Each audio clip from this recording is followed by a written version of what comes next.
Halo sobat pencinta tanaman, ketemu lagi dengan saya di Lucia Channel.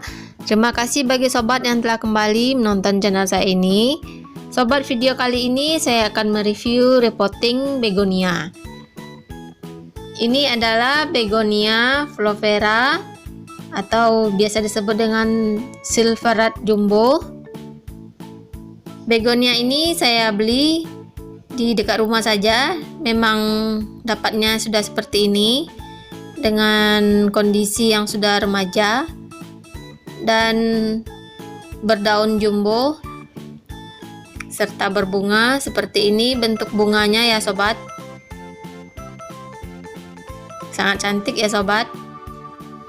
Di seluruh daunnya ada berbulu seperti beludru, tumbuh bulu-bulu halus. Dan di bagian belakang daunnya berserat kasar, kelihatan urat-urat daunnya ya sobat.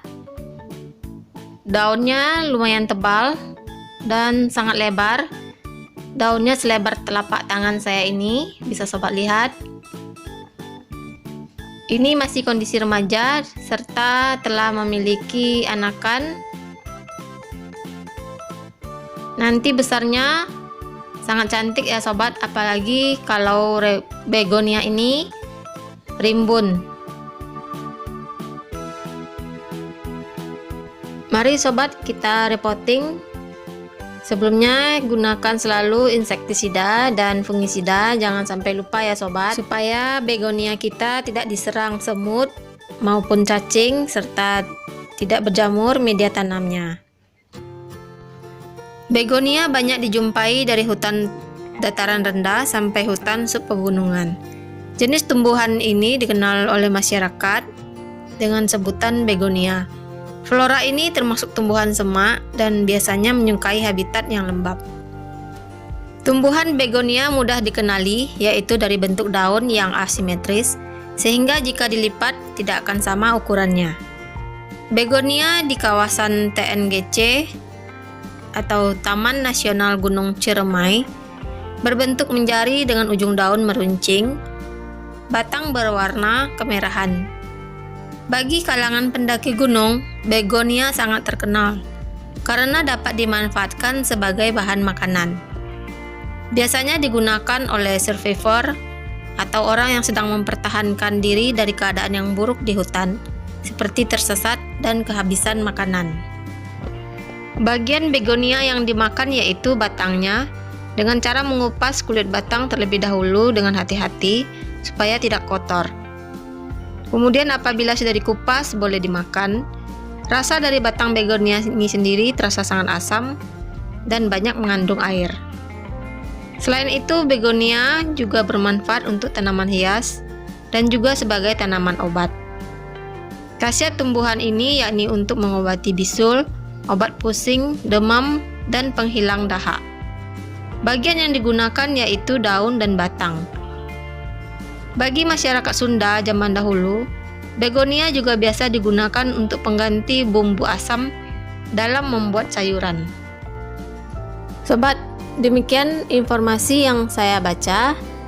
Dan setelah saya mengetahui informasi ini, saya segera mencoba daun dan batang begonia. Dan ternyata memang benar ya sobat, rasanya asam manis seperti kita memakan buah belimbing. Pastinya sobat pernah makan buah belimbing bukan? Dan kira-kira seperti itulah rasanya ya sobat. Nah sobat, untuk begonia yang kedua ini yaitu begonia kerang, ini akan saya repotting karena tempatnya sudah tidak muat, bisa sobat lihat. Sebagian batang begonia ini telah tumbuh ke arah luar dan tidak terbenam ke media tanam, maka itulah saya akan merepotting begonia kerang ini. Ini adalah pot yang saya akan gunakan dari 15 ke 25 supaya begonia ini agak lega sedikit ya sobat. Dalam merawat begonia ini termasuk susah-susah mudah ya sobat, tapi kebanyakan susahnya karena begonia ini sangat sensitif terhadap media yang basah dan begonia ini juga tidak bisa terlalu kering. Jadi kita juga bingung atau kerepotan dalam menentukan media yang pas. Mari kita buka sobat. Terlihat akarnya telah penuh dan telah tercetak seperti cetakan potnya. Jangan dibongkar semua ya sobat. Ini saya mengeluarkan sedikit saja di bagian bawah supaya tidak terganggu pertumbuhan akarnya. Oh ya sobat, karena tadi telah saya coba daun dan batang begonia ini asam. Apakah karena keasaman dia itu sehingga media tanamnya juga harus yang pas?